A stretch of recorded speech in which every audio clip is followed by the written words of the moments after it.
અહીંયા આવે ફિનોલની એસિડિકતા. આપણે એસિડિકતા નક્કી કરવી હોય તો કે અને પીકે બે વેલ્યુ ઉપર આધાર રાખે. કે એટલે એસિડનો વિયોજન અચળાંક. જેટલો કે એ આપણી જોડે વધુ એટલી એસિડની એસિડિકતા વધુ, જેટલો પીકે વધુ એટલી એસિડિકતા ઓછી. કે એ અને એસિડિકતા એકબીજાના સમપ્રમાણમાં છે, જ્યારે પીકે અને એસિડિકતા એકબીજાના વ્યસ્ત પ્રમાણમાં છે. અહીં લખ્યું છે એસિડનો વિયોજન અચળાંક અને એસિડિકતા એકબીજાના સમપ્રમાણમાં હોય છે. લાસ્ટ ટાઈમ આપણે આલ્કોહોલ સંયોજનની એસિડિકતા વિશેનો અભ્યાસ કર્યો ત્યારે એક સિરીઝ તૈયાર કરી હતી. આલ્કોહોલ પાણી કરતા ઓછો એસિડિક છે, એક આલ્કોહોલ છે જે પાણી કરતા વધુ એસિડિક છે. કયો આલ્કોહોલ છે? તો કે મિથેનોલ. પાણી કરતા વધુ એસિડિક છે અને મિથેનોલ કરતા વધુ એસિડિક છે ફિનોલ. અને ફિનોલ કરતા વધુ એસિડિક છે આપણી જોડે કાર્બોક્સિલિક એસિડ, જેના કે ની વેલ્યુ આપણે લખી દઈએ છીએ અહીં. કાર્બોક્સિલિક એસિડ 10⁻5 છે, ફિનોલ 10⁻10 છે, પાણી 10⁻14 અને આલ્કોહોલની 10⁻18 છે. તો આપણે જોઈ રહ્યા છીએ આલ્કોહોલ કરતા પાણીની કે ની વેલ્યુ, પાણી કરતા ફિનોલની અને ફિનોલ કરતા કાર્બોક્સિલિક એસિડની વધુ વેલ્યુઓ છે. અહીં 10⁻18 કરતા 10⁻10 એટલે કેટલી વધુ થઈ? તો કે 10⁸ જેટલી વધુ. આલ્કોહોલ કરતા ફિનોલની એસિડિકતા કેટલી વધુ છે? તો 10⁸ ગણી વધુ છે. સેમ એઝ ફિનોલની એસિડિકતા કાર્બોક્સિલિક એસિડ કરતા કેટલી ઓછી છે, અથવા કાર્બોક્સિલિક એસિડની એસિડિકતા ફિનોલ કરતા કેટલી વધુ છે? તો 10⁵ જેટલી કાર્બોક્સિલિક એસિડની એસિડિકતા ફિનોલ કરતા વધુ છે. આ 10⁵ જેટલી એટલે એનો કે વધુ છે, એટલે કે જેટલો વધુ એટલી એસિડિકતા વધુ. ફિનોલનો કે આલ્કોહોલના કે કરતા વધુ છે. કેટલો વધુ છે ફિનોલનો કે આલ્કોહોલના કે કરતા? એમસીક્યુમાં પૂછાય તો 10⁸ ગણો. માટે ફિનોલ કેવો છે? વધુ એસિડિક છે એઝ કમ્પેર ટુ આલ્કોહોલ અને પાણી. એક એમસીક્યુ યાદ રાખવાનો છે કે એક આલ્કોહોલ પાણી કરતા વધુ એસિડિક છે, તેમાં આવશે મિથેનોલ. આપણે જ્યારે આલ્કોહોલની રાસાયણિક પ્રક્રિયા ભણતા હતા આલ્કોહોલની એસિડિકતા વિશે, ત્યારે આલ્કોહોલની આપણે ધાતુ સાથે પ્રક્રિયા કરી હતી. તો આલ્કોહોલની ધાતુ સાથે પ્રક્રિયા કરતા હતા, પછી બેઝ સાથે પ્રક્રિયા કરતા હતા. તો આની બેઝ સાથેની પ્રક્રિયામાં આપણે જોયું હતું, જો ઇથેનોલ લઈએ અને એની NaOH સાથે પ્રક્રિયા કરીએ અને બીજું મિથેનોલ લઈને NaOH સાથે પ્રક્રિયા કરીએ તો મિથેનોલ રિએક્શન આપતો હતો, જ્યારે ઇથેનોલ, કેમ કે મિથેનોલ એ પાણી કરતા વધુ એસિડિક હતું, માટે બેઝ સાથે પ્રક્રિયા કરે છે એસિડિક સ્વભાવ દર્શાવીને, જ્યારે આલ્કોહોલ એ પાણી કરતા ઓછો એસિડિક છે, માટે રિએક્શન થતી નથી. એના પછી આપણે અહીં જુઓ ફિનોલના રેઝોનન્સ સ્ટ્રક્ચર, સંસ્પંદન સૂત્ર આપણે દોરેલા છે. ફિનોલમાં રહેલો OH હાઇડ્રોક્સિલ સમૂહ બેન્ઝીન ઉપર, આ ઓક્સિજન ઉપર બે લોન પેર છે. આ લોન પેર અંદર ડોનેટ થઈ રહી છે, તો પાઈ બંધ અહીંથી તૂટી અને આ કાર્બન ઉપર ટ્રાન્સફર થાય. આ કાર્બન ઉપર માઇનસ ચાર્જ, ઓક્સિજન ઇલેક્ટ્રોન ગુમાવેલો, ઓક્સિજન ઉપર પ્લસ ચાર્જ. આ માઇનસ ચાર્જ અહીં ટ્રાન્સફર થાય, દ્વિબંધ અહીં ટ્રાન્સફર થાય, એટલે આ કાર્બન ઉપર માઇનસ ચાર્જ. આ માઇનસ ચાર્જ અહીં ટ્રાન્સફર કરીએ, દ્વિબંધ અહીં ટ્રાન્સફર કરીએ તો આ કાર્બન ઉપર માઇનસ ચાર્જ. આ માઇનસ ચાર્જ અહીં ટ્રાન્સફર કરીએ તો ફરીથી ઓક્સિજન હતો એવો ને એવો, એટલે આપણને હાઇડ્રોક્સિલ સમૂહ પાછો મળે છે. અહીં આપણે ફિનોલના બંધારણ જોયા, તો સંસ્પંદન બંધારણમાં જુઓ, એક કાર્બન પર માઇનસ ચાર્જ છે જે ઓર્થોમાં છે, OH પેરામાં છે, અને બીજો ઓર્થોમાં છે. ઓર્થો અને પેરા પોઝિશનમાં માઇનસ ચાર્જ ભ્રમણ કરી રહ્યો છે, જ્યારે હાઇડ્રોક્સિલ સમૂહના ઓક્સિજન ઉપર પ્લસ ચાર્જ કેવો છે? સ્થાયી છે. સેમ એજ આપણે ફિનોક્સાઇડ આયન વિશે જોઈએ. આપણે ફિનોલ લઈએ તો ફિનોલ એસિડિક સ્વભાવ ધરાવે તો H+ આપે તો આપણે ફિનોક્સાઇડ આયન મળે. જ્યારે ફિનોલ H+ આપે તો ફિનોક્સાઇડ આયન બને. તો આ ક્યારે આવી રિએક્શન પોસિબલ બને? તો જ્યારે ફિનોક્સાઇડ આયનની સ્થાયીતા ફિનોલ કરતા વધુ હોવી જોઈએ. તો ફિનોક્સાઇડ આયનની સ્થાયીતા કઈ રીતે વધુ છે જોવાનું છે. તો ફિનોક્સાઇડ આયનના સંસ્પંદન સૂત્ર આપણે જોઈએ તો આપણી જોડે ફિનોક્સાઇડ આયન છે, ઓક્સિજન ઉપર minus charge, oxygen electron donate કરીને દ્વિબંધ બનાવે છે, દ્વિબંધ ટ્રાન્સફર થાય એટલે માઇનસ ચાર્જ ટ્રાન્સફર થઈ રહ્યા છે, એટલે માઇનસ ચાર્જનું ભ્રમણ થાય છે ઓર્થો અને પેરામાં. સેમ એઝ ફિનોલના જેવા રેઝોનેટિંગ સ્ટ્રક્ચર આપણને મળી ગયા. ફિનોક્સાઇડ આયન અને ફિનોલ બંનેના સંસ્પંદન સૂત્રો કેટલા મળી રહ્યા છે તો જુઓ, આ 5 મળે છે, આ કેટલા મળે છે? 5 મળે છે. જેટલા સંસ્પંદન સૂત્રો વધુ હોય એટલી સ્થાયીતા વધુ હોય એવું આપણે આગળ શીખીને આવ્યા છીએ. બીજું કે સંસ્પંદન સૂત્રોમાં એ જોઈએ તો પ્લસ ચાર્જ છે ને એ સ્થાનીકૃત થયેલો છે હાઇડ્રોક્સિલમાં. જ્યારે ફિનોક્સાઇડ આયન જોઈએ તો તમે જુઓ ઓક્સિજન ઉપર માઇનસ ચાર્જ છે, ઓક્સિજન પરથી કાર્બન પર, જે ઓર્થો પોઝિશનમાં હતો કાર્બન, ત્યાંથી પેરા પર, વળી ઓર્થો પર ને વળી ઓક્સિજન પર. એટલે આ માઇનસ ચાર્જ છે ડીલોકેલાઇઝ થયેલો છે, માઇનસ ચાર્જનું ભ્રમણ થાય છે સતત, માઇનસ ચાર્જ બેન્ઝીન રિંગમાં ફરે છે. એટલે જેટલું ચાર્જનું ડીલોકેલાઇઝેશન વધુ, જેટલો ચાર્જ વધુ ભ્રમણ થઈ રહ્યો છે એટલી સ્થાયીતા વધુ. જો રેઝોનેટિંગ સ્ટ્રક્ચરની સંખ્યા સરખી છે તો આપણે શું જોઈશું? ડીલોકેલાઇઝેશન ઓફ ચાર્જ. આમાં ડીલોકેલાઇઝ થયેલો છે ચાર્જ કયો? Minus charge. પણ એક ચાર્જ લોકેલાઇઝ થયેલો છે હાઇડ્રોક્સિલ સમૂહ છે એમાં પ્લસ પર, અને હાઇડ્રોક્સિલ સમૂહ આપણે કઈ રહ્યા છીએ? ફિનોલ સમૂહ છે, બેન્ઝીન પર લાગેલો છે માટે. ભાઈ ઓ ઉપર પ્લસ ચાર્જ સ્થાનીકૃત થયેલો છે, જ્યારે આમાં વિસ્થાનીકૃત છે માઇનસ ચાર્જ. એટલે જેટલું ચાર્જનું વિસ્થાનીકૃત વધુ થાય જેટલો ચાર્જ, એટલે એની સ્થાયીતા વધુ હોય. As compare to phenol, phenoxide આયનની સ્થાયીતા કેવી થાય? તો કે વધુ થાય. શાના કારણે વધુ થાય? તો માઇનસ ચાર્જ આમાં વિસ્થાનીકૃત થયેલો છે એટલે. આમાં માઇનસ ચાર્જ વિસ્થાનીકૃત થયેલો છે પણ પ્લસ ચાર્જ સ્થાનીકૃત થયેલો છે, માટે ફિનોક્સાઇડ આયન વધુ સ્થાયી છે એઝ કમ્પેર ટુ ફિનોલ આયન. અને ફિનોલ આયન કરતા ફિનોક્સાઇડ આયન વધુ સ્થાયી હોય તો ફિનોલમાંથી ફિનોક્સાઇડ મળે અને H+ મુક્ત થાય. અને H+ જે આપે એને આપણે શું કહીએ? તો કે એસિડ કહીએ. માટે ફિનોલ કેવો સ્વભાવ ધરાવે છે? તો કે એસિડિક સ્વભાવ ધરાવે છે. આપણે એસિડિકતા વિશે જોયું. હવે કોઈ પણ સંયોજન એસિડિક છે તેની આપણે ધાતુ સાથે પ્રક્રિયા શીખીએ. એની ધાત્વિય એમાઇડ સાથે આપણે પ્રક્રિયા જોઈ હતી. બીજું એની બેઝ સાથે પ્રક્રિયા જોઈ હતી. એમાંથી બે પ્રક્રિયા આપણે લીધેલી છે. જુઓ, ફિનોલની ધાતુ સાથેની પ્રક્રિયા. ફિનોલ એસિડિક ગુણધર્મ ધરાવે તો ફિનોલ એસિડ તરીકે રિએક્ટ કરે છે. એસિડ ધાતુ સાથે પ્રક્રિયા કરીને કયો વાયુ આપે? તો આપણને ખ્યાલ છે કે હાઇડ્રોજન વાયુ આપે. તો હાઇડ્રોજન વાયુ મુક્ત થયો.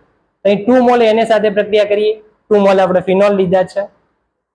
ફિનોલમાંથી ફિનોક્સાઇડ આયન, અહીંથી H મુક્ત થાય. 2 મોલ છે તો આ 2 H મુક્ત થાય એટલે અહીંથી H2 મુક્ત થયા અને 2 Na છે જે અહીં જોડાઈ રહ્યા છે. તો આપણને ફિનોક્સાઇડ આયન મળી રહ્યો છે. આ ફિનોક્સાઇડ સાથે સોડિયમ જોડાયેલ, સોડિયમ ફિનોક્સાઇડ, જે શું છે? ક્ષાર છે. અને સાથે શું મળે આપણને? હાઇડ્રોજન વાયુ. એટલે એસિડની ધાતુ સાથે પ્રક્રિયા કરવાથી હાઇડ્રોજન વાયુ મુક્ત થાય, જે ફિનોલ મુક્ત કરી રહ્યો છે. આપણે કહી શકીએ કે ફિનોલ કેવો ગુણધર્મ ધરાવે છે? તો કે એસિડિક ગુણધર્મ ધરાવે છે. સેમ એઝ ફિનોલની આપણે બેઝ સાથે પ્રક્રિયા કરીએ. બેઝ અહીં નહીં, બેઝ સાથે.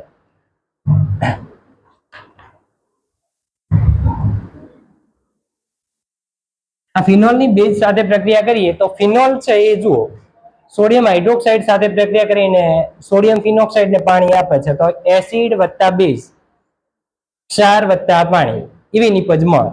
તો અહીં આપણે ફિનોલ છે એસિડિક ગુણધર્મ ધરાવેલા એસિડ છે, NaOH બેઝ છે તો ક્ષાર મળી રહ્યો છે, સોડિયમ ફિનોક્સાઇડ ને પાણી મુક્ત થાય છે. આની જગ્યાએ જો આપણે આલ્કોહોલ સંયોજન રાખીએ તો NaOH સાથે પ્રક્રિયા થતી હતી? ના. એક આલ્કોહોલ હતો જે NaOH સાથે પ્રક્રિયા આપતો હતો. કયો આલ્કોહોલ હતો? તો કે મિથેનોલ. મિથેનોલ સિવાયનો અન્ય આલ્કોહોલ હોય તો બેઝ સાથે પ્રક્રિયા આપે છે?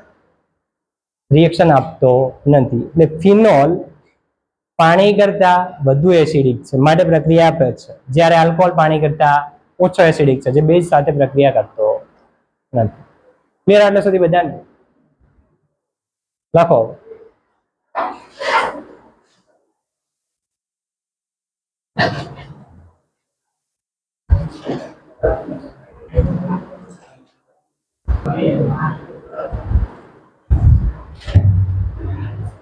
હવે આગળ આપણે ફિનોલની એસિડિકતા વિશે જોયું.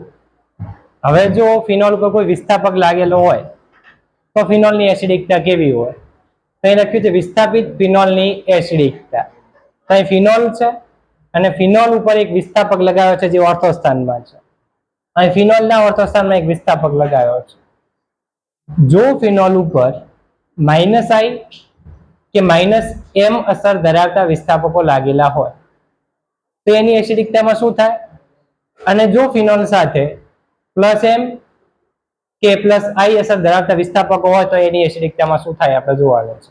અહીં જુઓ, જો ફિનોલમાં વિસ્થાપક તરીકે -I કે -M અસર ધરાવતા વિસ્થાપક જોડાયેલ હોય તો તે ફિનોલની એસિડિકતા વધારે છે. માઇનસ આઈ વાળા હોય કે માઇનસ એમ વાળા હોય? કેવા છે? ઇલેક્ટ્રોન વિથડ્રોઈંગ. અને ઇલેક્ટ્રોન વિથડ્રોઈંગ સમૂહ જો ફિનોલ ઉપર જોડાયેલો હોય તો એ ફિનોલની એસિડિકતા વધારે છે. એની જગ્યાએ ઇલેક્ટ્રોન ડોનેટિંગ સમૂહ લાગેલો છે, ઇલેક્ટ્રોન દાતા સમૂહ. ઇલેક્ટ્રોન દાતા સમૂહ હોય તો ફિનોલની એસિડિકતા ઘટાડે છે. સેમ એજ આપણે આલ્કોહોલમાં આવું જ શીખ્યા હતા કે માઇનસ આઈ વાળા હોય તો એસિડિકતા શું કરે? વધારે. જ્યારે પ્લસ આઈ વાળા હોય તો એસિડિકતા શું કરે? ઘટાડે. સીધું યાદ રાખવાનું, ઇલેક્ટ્રોન વિથડ્રોઈંગ વાળા હોય તો એસિડિકતા વધારે છે અને ઇલેક્ટ્રોન દાતા સમૂહ ઇલેક્ટ્રોન ડોનેટિંગ તો એસિડિકતા ઘટાડે છે. આ વધારવાનું ને ઘટાડવાનું નક્કી ક્યાંથી થાય છે? તો અહીં જુઓ, ફિનોલ સાથે X જોડાયેલો છે.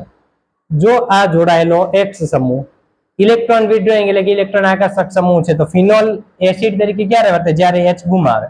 તો ફિનોક્સાઇડ આયન ઓક્સિજન ઉપર માઇનસ ચાર્જ આવે ને H પ્લસ મૂકી થાય. તો ઓક્સિજન ઉપર માઇનસ ચાર્જ છે, બેન્ઝીન રિંગમાં પાઈ બંધ છે, એ પાઈ બંધ રોટેટ થઈ રહ્યા છે. આ ઇલેક્ટ્રોન ખેંચી રહ્યો છે તો બેન્ઝીન ઉપર ઇલેક્ટ્રોન વાદળ હતું જે ઇલેક્ટ્રોન વિથડ્રોઈંગ સમૂહ ખેંચી રહ્યો છે. તો બેન્ઝીન કોના જોડેથી ઇલેક્ટ્રોન ખેંચે? ઓક્સિજન જોડેથી. ઓક્સિજન જોડે માઇનસ ચાર્જ હતો. ઓક્સિજન H પ્લસ ક્યારે ગુમાવે? જ્યારે ઓક્સિજન ઇલેક્ટ્રોનની જરૂર પડે તો હાઇડ્રોજન જોડેથી ઇલેક્ટ્રોન મેળવે. હાઇડ્રોજન જોડેથી ઇલેક્ટ્રોન મેળવે H પ્લસ સ્વરૂપે ગુમાવે. તો ઓક્સિજન ઉપર માઇનસ ચાર્જ છે, માઇનસ ચાર્જમાં ઇલેક્ટ્રોન વિથડ્રોઈંગ ગ્રુપ શું કરી રહ્યું છે? તો કે ઘટાડો કરે છે. જો ઇલેક્ટ્રોન આકર્ષક સમૂહ હોય તો બેન્ઝીન ઉપર રહેલો O એ માઇનસ ચાર્જ સ્વરૂપે તો જેના ઋણ વીજભારમાં ઘટાડો કરે છે. અને ઋણ વીજભારમાં ઘટાડો થાય તો આની સ્થાયીતામાં વધારો થાય. અને જેટલી આની સ્થાયીતા વધુ એટલી એસિડિકતા વધુ. અહીં NO2 સમૂહ છે. NO2 કેવો છે? ઇલેક્ટ્રોન આકર્ષક સમૂહ અથવા ઇલેક્ટ્રોન વિથડ્રોઈંગ સમૂહ છે. જે O ઉપરથી ઇલેક્ટ્રોન શું કરી રહ્યો છે? ખેંચી રહ્યો. બેન્ઝીન તરફથી ખેંચે, બેન્ઝીન O તરફથી ખેંચે. જ્યારે ઇલેક્ટ્રોન દાતા સમૂહ હોય તો ઇલેક્ટ્રોન દાતા સમૂહ ઇલેક્ટ્રોન શું કરે છે? ડોનેટ કરે છે. બેન્ઝીન જોડે ઓલરેડી વધારાના ઇલેક્ટ્રોન છે, ઓક્સિજન ઉપર માઇનસ ચાર્જ છે અને વળીથી એને ઇલેક્ટ્રોન આપ્યા છે. એક એ નેગેટિવ હતો અને ઉપરથી વળીથી તમે ઇલેક્ટ્રોન આપી રહ્યા છો બધું, તે કેવો બને? અસ્થાયી બને. અને જો આ અસ્થાયી હોય તો ફિનોલમાંથી આ બનશે ના. જે સ્થાયી હોય સંયોજનનું નિર્માણ થાય. તો આ તો અસ્થાયી છે, તો આ રિએક્શન આગળ જશે નહીં. એટલે આ કેવું છે? ઓછું એસિડિક છે. જ્યારે આ કેવું છે? વધુ એસિડિક છે. કારણ કે આમાં ઇલેક્ટ્રોન વિથડ્રોઈંગ સમૂહ જોડાયેલો છે. એટલે એવું નથી કે એસિડિક નથી, છે એસિડિક. આની સરખામણીમાં કેવું છે? ઓછું એસિડિક છે. અહીં લખ્યું જુઓ, આ વધુ એસિડિક જો ઇલેક્ટ્રોન વિથડ્રોઈંગ સમૂહ ફિનોક્સાઇડ આયનમાં રહેલા ઓક્સિજન પર ઇલેક્ટ્રોન ઘનતા ઘટાડે છે, પરિણામે તે સ્થાયી બને છે. જ્યારે આમાં ઓલરેડી ઇલેક્ટ્રોન ઘનતા વધુ હતી, ઇલેક્ટ્રોન ઘનતામાં વધારો કરે છે, તો આ કેવું બને છે? અસ્થાયી અને ઓછું એસિડિક. આ સેન્ટેન્સ ખાસ યાદ રાખજો. મેટા સ્થાનની સરખામણીમાં ઓર્થો અને પેરા સ્થાનના વિસ્થાપકોની અસર વધુ હોય. એ ચાહે ઇલેક્ટ્રોન વિથડ્રોઈંગ હોય કે ઇલેક્ટ્રોન ડોનેટિંગ હોય, જે આપણે 11મા ધોરણમાં ડિટેલમાં શીખેલા છે. એના પરથી કેવી રીતે પ્રશ્ન પૂછાઈ શકે? આ રીતના પ્રશ્ન પૂછાય કે આને એસિડિકતાના ક્રમમાં ગોઠવો. બધે બધા ફિનોલ છે અને ફિનોલના મેટા સ્થાનમાં નાઇટ્રો સમૂહ, ઓર્થોમાં છે, પેરામાં છે અને ખાલી ફિનોલ છે. તો અહીં આપણે લખ્યું કે ઓર્થો અને પેરા એ વધુ અસર દર્શાવે એઝ કમ્પેર ટુ મેટા સ્થાન. NO2 કેવો સમૂહ છે? ઇલેક્ટ્રોન વિથડ્રોઈંગ સમૂહ છે. ઇલેક્ટ્રોન વિથડ્રોઈંગ સમૂહ અહીંથી H મુક્ત થાય તો એ શું કરે છે? સ્થાયીતામાં વધારો. સ્થાયીતા વધે તો એસિડિકતા વધે, એટલે વધુ એસિડિક થાય. તો એસિડિકતામાં વધારો કરી રહ્યા છે. તો અહીં મેટા સ્થાનની સરખામણીમાં ઓર્થો અને પેરા એસિડિકતામાં વધારો કરે.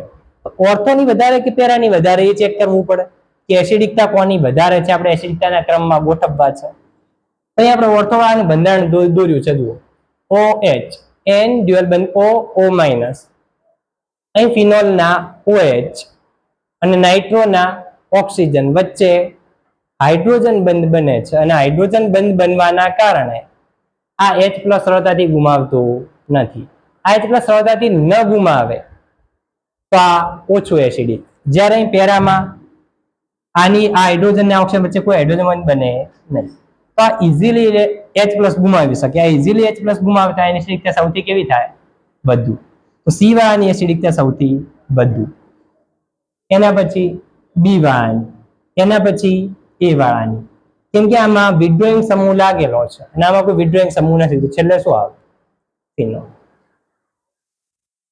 સૌથી પહેલા પેરા વાળું, પછી ઓર્થો વાળું, પછી મેટા વાળું અને લાસ્ટમાં નોર્મલ ફિલ વાળું. હકીકતમાં ઓર્થો અને પેરા બંનેની એસિડિકતા લગભગ સમાન હોય, બંનેની એસિડિકતા કેવી હોય? લગભગ સમાન. પણ અહીં હાઇડ્રોજન બંધ બનવાના કારણે ઓર્થોની એસિડિકતા પેરા ઘટક કરતા કેવી છે? ઓછી છે, જ્યારે પેરાની એસિડિકતા ઓર્થો કરતા વધુ છે.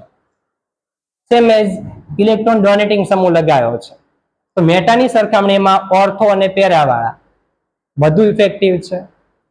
ઇલેક્ટ્રોન ડોનેટિંગ સમૂહ છે, એસિડિકતામાં શું કરશે? વધારો કે ઘટાડો? તો કે ઘટાડો કરે. આ એસિડિકતા ઘટાડી રહ્યા છે, તો સૌથી વધારે એસિડિકતા કોની? OH છે, નોર્મલ. આમાં કોઈ વિડ્રોઈંગ કે ડોનેટિંગ સમૂહ ખરી? ના. આમાં કયો સમૂહ છે? ડોનેટિંગ, જે એસિડિકતામાં શું કરે? ઘટાડો કરે. આમાં શું છે? ડોનેટિંગ સમૂહ, જે એસિડિકતામાં શું કરે? ઘટાડો કરે. આમાં ડોનેટિંગ, જે એસિડિકતામાં ઘટાડો કરે. પરંતુ મેટાની સરખામણીમાં ઓર્થો અને પેરા વધુ ઇફેક્ટિવ, તો એસિડિકતા વધુ ઘટાડે, આ એસિડિકતા ઓછી ઘટાડે. અને ઓર્થો અને પેરા નિયરલી કેવા હોય? સેમ. આની એસિડિકતા અને આની એસિડિકતા નિયરલી સેમ છે.